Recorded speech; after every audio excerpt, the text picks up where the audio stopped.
अगर आपका school dummy है, ठीक है, तो मतलब 4 बजे से पहले और 9 बजे तक, फ्रॉम 9 AM से लेकर, मैं मान के चल रहा हूं कि आप 9 बजे से पहले कोई जल्दी उठते हैं तो कोई बात नहीं, that is adjustable in the night time. तो सर 9 से लेकर 4, तो हमारे पास में सर करीबन करीबन 7 आवर्स हो गए, है ना, सही बोल रहा हूं, 9 और 3 12, ये वाली चीज। 7 आवर में से कम 6 घंटे आपको पढ़ाई होनी चाहिए, 6 आवर्स ऑफ सेल्फ स्टडी, और फिर आपकी क्लास खत्म हो जाती है सर लेट से 8:30 PM। तो क्लास के तुरंत बाद आपके पास में 2 आवर्स होने चाहिए सेल्फ स्टडी के। तो ड्यूरिंग, ये क्लासेस हो गई, क्लासेस से पहले 6 घंटे, क्लासेस के बाद में 2 घंटे, ये मिनिमम मैंने लिख कर दिया, दैट मींस 8 घंटे आपके पास में पढ़ने के लिए होने चाहिए। क्या ये बात क्लियर है? इतने आप आराम से निकाल सकते हो। जो क्लास के बाद वाला टाइम है, इसमें तो सर हम रिवीजन, नोट्स कंप्लीशन, होमवर्क या जो भी है, और इस वाले टाइम में सर हम पुराने चैप्टर्स का होमवर्क, मॉड्यूल, PYQs, DPP, डिब्बी, बहुत सारी चीजें सर हम यहां पे करते हैं। समझ गए? है ना? और ये तो हो गया सर डमी वालों के लिए। अब जो रेगुलर स्कूल गोइंग है,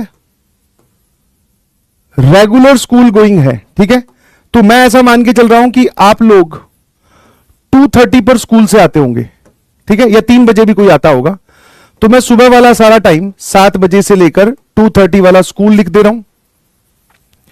फिर क्लासेस के बीच में सर हमारे पास में 1 आवर 30 मिनट्स बचे, 1 आवर 30 मिनट्स, इसमें से आप हो सकता है 1 आवर रेस्ट करो या 45 मिनट्स रेस्ट, और बाकी बचा हुआ टाइम आप रिवीजन में दे दो, ठीक है, रेस्ट भी जरूरी है भाई। उसके बाद में सर आपकी भी क्लासेस चलेंगी सेम वही 8:30 PM तक। तो तुम थोड़ा सा रात को ज्यादा, यहां पर तुम 3 घंटे अपनी सेल्फ स्टडी निकालो, ठीक है, सेल्फ स्टडी 3 घंटे यहां, और इस स्कूल वाले टाइम और मॉर्निंग में लेकर इस पूरे में मिलाकर आप 2 घंटे यहां निकालो, ठीक है। इसके बाद में आप क्या करो कि sir Monday, Tuesday, Wednesday, Thursday, Friday, Saturday और संडे, एक संडे हो गया और एक सैटरडे हो गया, या वीक में से कोई भी एक दिन, जिस दिन आप स्कूल से क्या ले लो, लीव ले लो। स्कूल से क्या ले लो सर, लीव, क्योंकि सर एक हफ्ते में अगर हम एक दिन लीव ले रहे हैं तो भी हमारा 75% अटेंडेंस वाला क्राइटेरिया फुलफिल हो जाएगा। हाँ तो ठीक है, जो लोग 1:30 पे आ जाते हैं तो ये जो तेरा 1 घंटा है यहां ऐड कर दे भाई, ठीक है, मैंने तेरा रेस्ट का भी टाइम निकाला है, दैट इज कंपल्सरी। और हफ्ते में एक दिन आप स्कूल को बंक कर सकते हैं, लीव ले सकते हैं, जिसको हम पार्शियल स्कूलिंग बोलते हैं, कि हम स्कूल जा तो रहे हैं बट जैसे अभी दशहरे की छुट्टियां आएगी और लास्ट नवरात्रि की भी छुट्टी होती है, फर्स्ट नवरात्रि की भी कई जगह छुट्टी होती है, फिर सेकेंड सैटरडे, ठीक है ना, बहुत सारे फ्राइडेज इनकी छुट्टी होती है, तो उसमें आप तैयार रखें, ठीक है ना। तो स्कूल वालों का मेन फोकस क्या होता है सर, वीक में किस दिन हम छुट्टी लेकर अपना काम कंप्लीट कर सकते हैं, बस ये ध्यान रखना। क्लियर है? क्लियर है? हाँ, is this clear to everyone? बहुत बढ़िया। हाँ, अब इसके ऊपर अगर तेरे पास में टाइम बचता है सुबह 6 बजे से लेकर, तो वो सब चीजें तुम अपना अपना एडजस्ट कर सकते हो, बट मोटा मोटा आपको 3 और 2 5 घंटे सेल्फ स्टडी के निकालने हैं, apart from school and apart from PW classes. और भाई साहब आपको कम से कम 8 घंटे निकालने हैं, ये कम से कम 8 लिखे हैं, मैंने तो बोलना चाहिए कि 9, ठीक है, इसको भी 3 घंटे करो तो 9 घंटे कम से कम आपके पास में सेल्फ स्टडी के होनी चाहिए बस। और इसको तुम अप्रोच करने की कोशिश करो, मतलब अगर ये एक आइडियल लाइन है, समझ पा रहे हो, अगर ये एक आइडियल लाइन है और यहां आप खड़े हैं, तो कभी कभी क्या होगा सर, हम इस लाइन के आसपास रहने की कोशिश करेंगे। लाइन मतलब कि हमने एक शेड्यूल फिक्स किया, हमने एक टाइम टेबल फिक्स किया, उसके बाद में हम इस को अप्रोच करने, कई बार हम ज्यादा कर देंगे, कई बार कम, फिर कई बार ज्यादा, फिर कई बार कम, ऐसे इसके आसपास आप चलने की कोशिश करोगे। ये मत कर देना कि आप डिस्ट्रैक्ट होकर दूसरे रास्ते पे चले गए, आपने PW छोड़ ही दिया, या फिर सर आप बोल सकते हो कि आप एक जगह जाकर रुक ही गए, ठीक है, ये मत करना, बस इसको फॉलो करने की कोशिश करते रहो। ये ग्राफ ऐसा ही रहेगा, कभी डिस्ट्रैक्शन ज्यादा होंगी या फिर आपने टाइम वेस्ट ज्यादा कर दिया तो किसी दिन आपने उसको यूटिलाइज कर लिया या कंपनसेट कर दिया, यहां पर टाइम ज्यादा बढ़ाकर अपनी, ठीक है ना? क्या ये बात समझ में आती है? ये अपना रास्ता ही डाइवर्ट मत कर लेना प्लीज, मेरी आपसे ये रिक्वेस्ट है, ठीक है? कितने लोगों को ये बात समझ में आती है?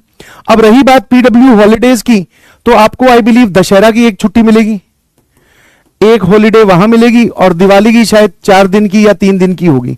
दिवाली की चलो 4 दिन की पकड़ के चलो, तो इतनी हॉलीडेज यहां मिलती है भाई। और तुम जानते भी हो बिकॉज सिलेबस बहुत है और हमें हर चीज की पढ़ाई डिटेल में करनी है, तो हम ज्यादा छुट्टियां यहां पर नहीं ले सकते, ठीक है? हाँ, इसकी आपको प्लानर में वैसे दे रखी है पूरी डिटेल, उतनी ही छुट्टियां होंगी। ऑलरेडी प्लानर में वो छुट्टियां रखी हुई हैं, वही आपके लिए है, वही मेरे लिए है। हाँ, बस 5 दिन, ओनली 5 दिन। अरे भाई ये भी बहुत ज्यादा है, वरना हम लोग जब पढ़ते थे, पर हाँ नहीं, कोटा में तो छुट्टियां होती है, दिवाली पे अच्छी खासी छुट्टियां होती है 15-20 दिनों की, 15 दिन की। रीजन बीइंग क्योंकि फिर पूरे साल और किसी चीज पे छुट्टी नहीं मिलती थी, समझ गए? हाँ, छठ पूजा की भी छुट्टी होगी आई बिलीव, 2 दिन की या शायद 1 दिन की छठ पूजा की भी छुट्टी होती है। फिर न्यू ईयर की छुट्टी होगी, क्रिसमस की छुट्टी होगी, आगे भी बहुत सारे जो त्योहार आएंगे आपके पास में। होली तो चलो मार्च में आएगी, तो वो तो तुम्हारे सिलेबस या प्लानर के बाद में आएगी, ठीक है? समझ गए? तो इसको फॉलो करने की कोशिश कीजिए प्लीज, एंड दिस इज फॉलोएबल, मतलब ऐसा फॉलो किया जा सकता है। बेटा स्लीप, एक तो तुम्हारी ये वाले बैच में मैंने एक नया सवाल देखा है, सर स्लीप आवर्स बता दीजिए। स्लीप आवर्स आपके 6 से 7 घंटे के बीच में होनी चाहिए। हाँ, मिनिमम इतनी स्लीप कवर करो, और स्लीप से टाइम काटने की बजाय बेटा अपने डिस्ट्रैक्शंस और इधर उधर की चीजों से टाइम काटो। अब तुम्हारे साथ हो क्या रहा है कि तुम क्लास में थक रहे हो, क्लास खत्म होती है फिर तुम मोबाइल चलाने लग जाते हो, फिर जब पढ़ने की बारी आती है तो तुम फिर अपने आप को प्रेशराइज कहां पर कॉम्प्रोमाइज करते हो? अपनी नींद की जगह, कि हाँ यार आज मैंने 1 घंटा रील में वेस्ट कर दिया, अब एक काम करता हूं 1 घंटा कम सोऊंगा। तो स्लीप को क्यों कॉम्प्रोमाइज कर रहा है भाई? ये रील वाली चीज को कॉम्प्रोमाइज कर, समझ गए? तो जिस चीज का टाइम काटना है उसको काटो, ना कि आप अपनी स्लीप को कॉम्प्रोमाइज कर रहे हो। तो 6:30 मतलब 6 घंटे 30 मिनट या 7 घंटे मिनिमम स्लीप होनी चाहिए, है ना? और ये इजीली मैनेजेबल है, इसी को टाइम मैनेजमेंट बोलते हैं, कि आप बाकी सब जगह से अपना टाइम प्रॉपरली यूटिलाइज करके हुए सही टाइम पर या सही चीजों को अपनी जिंदगी में जो आपकी प्रायोरिटी लिस्ट में है उनको टाइम दो।